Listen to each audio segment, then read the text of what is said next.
եւ փրկել մեր զինվորների կյանքը, որը դուք սրիկայաբար փորձում եք շահարկել այստեղ։ Պարոն Ղազարյան, ձեզ կոռեկտ պահեք, դուք ստանում եք նախազգուշացում, ձեր ոչ կոռեկտ եւ անբարտավան պահվածքի պատճառով, եւ ես ձեզ զգուշացնում եմ, հարգելի գործընկերներ, լռություն պահպանեք։ Եվ ես ձեզ զգուշացնում եմ,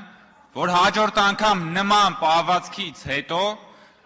եթե դուք չինքնաէվակուացվեք այս դահլիճից, ձեզ էվակուացնելու են եւ դուրս են շպրտելու այս դահլիճից եւ ազգային ժողովի շենքից։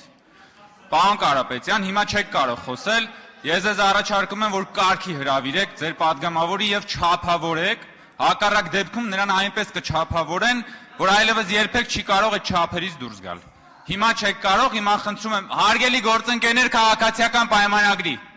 հետ վերադարձեք դահլիճ։ Հարգելի գործընկերներ, պարոն Լևոնյան, ուր եք գնում։ Զբաղեցրեք ձեր տեղերը, նիստը շարունակվում է։ Վերադարձեք դահլիճ եւ զբաղեցրեք ձեր տեղերը։ Հաջորդ ելույթի համար Սուզաննա Ավետիսյան։